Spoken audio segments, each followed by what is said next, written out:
بسم اللہ الرحمن الرحیم۔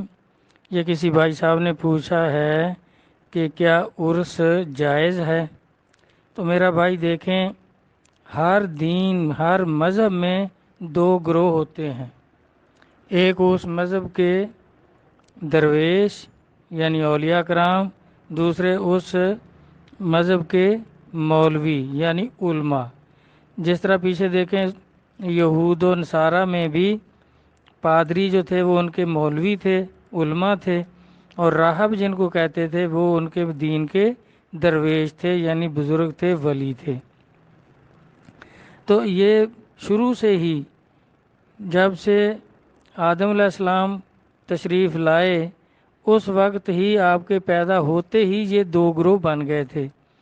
ایک آدم علیہ السلام کو سجدہ کرنے والے، دوسرے سجدے کا انکار کرنے والے، یعنی ابلیس اور اس کے ساتھی جنہوں نے آدم علیہ السلام کو سجدہ نہیں کیا، سجدہ تعظیم جو کہ اللہ تبارک تعالیٰ نے حکم فرمایا تھا۔ تو یہ ایک گروہ بن گیا، اور دوسرا وہ گروہ جنہوں نے اللہ کے حکم پر آدم علیہ السلام کو سجدہ کر دیا۔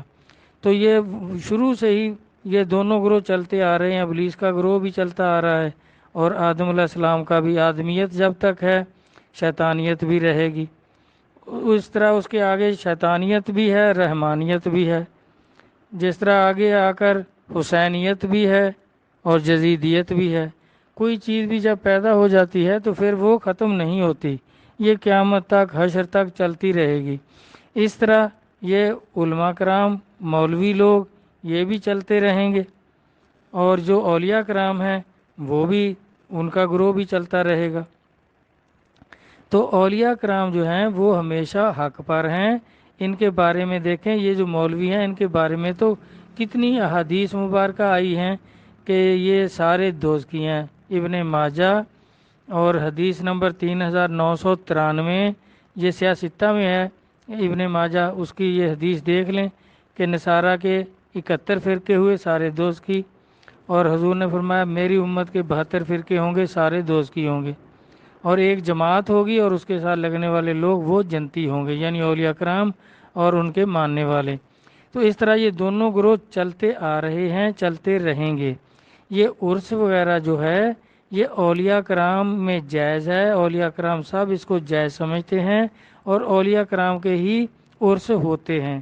اور یہ جو مولویوں کے گروہ ہیں جن کے بارے میں سرکار نے فرما دیا کہ یہ دوزخی ہیں، میں نہیں کہہ رہا، نبی علیہ الصلوۃ والسلام کا فرمان پاک ہے، حدیث پاک ہے کہ یہ 72 فرقے دوزخی ہیں۔ اور سورۃ بقر، اس میں بھی دیکھ لیں 78، 79، 80، 81 نمبر آیت ہے جو ہیں، یہ 4 آیات، ان کا ترجمہ دیکھ لیں کہ یہ حافظ قاری جو ہیں یہ صرف پڑھنا جانتے ہیں قرآن پاک کو، اس کا ان کو شعور نہیں ہے کہ قرآن پاک کہہ کیا رہا ہے۔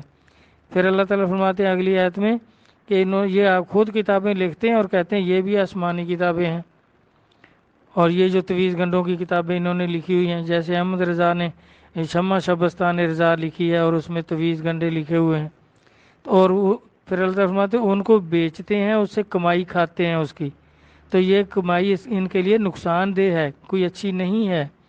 تو پھر اگلی آیت میں 80 نمبر میں اللہ تعالیٰ فرماتے ہیں کہ یہ کہتے ہیں دوزخ تو ہمیں چھو بھی نہیں سکتی، اگر گئے بھی تو چند دن۔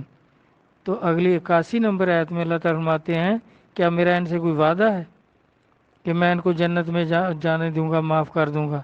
اللہ تعالیٰ فرماتے ہیں یہ جہنم میں جائیں گے اور ہمیشہ جہنم میں رہیں گے۔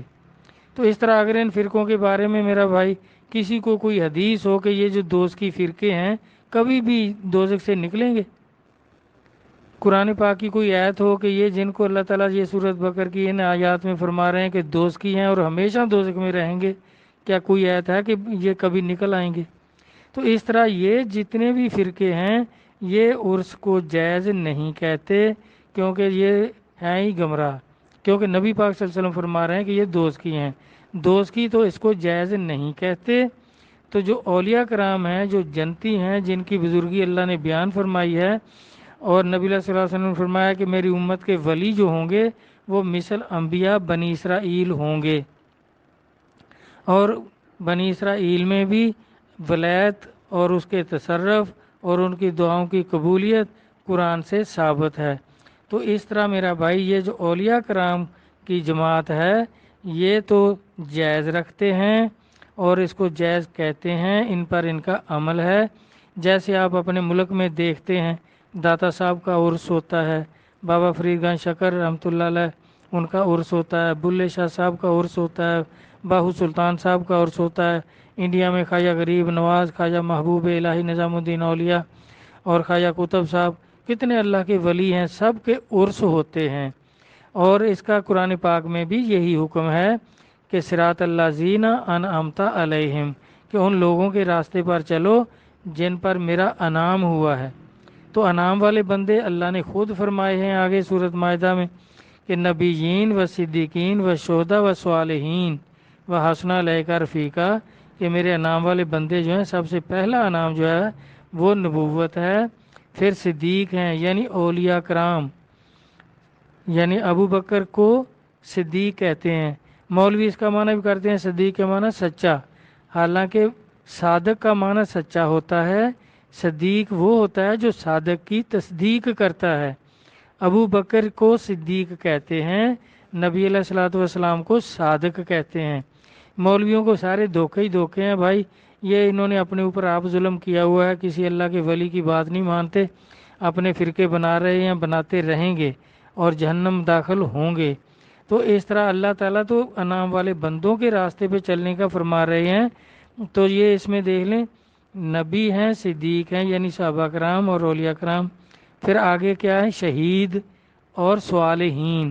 تو صالحین جو ہیں یہ مولویوں کو نہیں کہتے، یہ اولیاء کرام کو کہتے ہیں۔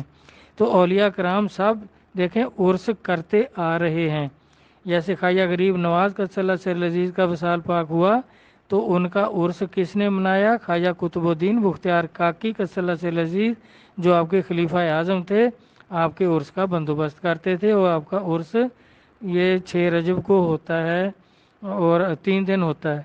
تو اسی طرح خواجہ قطب صاحب کا عرس ہوتا ہے، بابا فرید صاحب کا عرس ہوتا ہے، اس میں علی احمد صابر نظام الدین اولیاء قدس اللہ سر العزیز شامل ہوتے تھے۔ تو یہ ولیوں کا عمل ہے، اولیاء کرام اس پر متفق ہیں، وہ سب عرس کرتے گئے۔ اللہ نے یہی فرمایا کہ جو میرے انعام والے بندے ہیں ان کے راستے پہ چلو۔ اور مولویوں کے بارے میں جو اس کو جائز نہیں کہتے ان کو اللہ اور اللہ کے رسول نے دوزخی فرمایا ہے۔ یہ کہہ دیتے ہیں بعد میں جی پیر صاحب آپ کہہ رہے ہیں، نعوذ باللہ، میری کیا ہستی ہے میں کہوں ایسا کسی کو جنتی یا دوزخی؟ میں نہیں کہہ سکتا، یہ میرا اختیار نہیں ہے، یہ اللہ اور اللہ کے رسول کا اختیار ہے۔ تو اللہ اور اللہ کے رسول نے ان کو دوزخی فرمایا ہے۔ تو بھائی دوزخیوں کی بات نہ سنیں، نہ مانیں، نہ ان کے پیچھے جائیں، نہ ان سے فیصلے لیں۔ اب یہ جنتیوں کے بارے میں دوزخی کیا فیصلہ دیں گے؟ یہ تو غلط ہی کہیں گے نا۔ اگر ان کو سمجھ آ جائے تو پھر یہ دوزخی کیوں رہیں گے؟ اب خواجہ غریب نواز بھی ان کے بارے میں فرماتے ہیں کہ یہ دیکھیں مولوی لوگ جو ہیں، علماء جو ہیں، یہ دوزخی ان کو نبی پاک نے فرما دیا، اللہ تعالیٰ نے سورۃ بقرہ میں فرما دیا، اور یہ دوزخی دوزخ جانے میں بھی خوش ہیں، توبہ نہیں کرتے۔ کیوں نہیں کرتے؟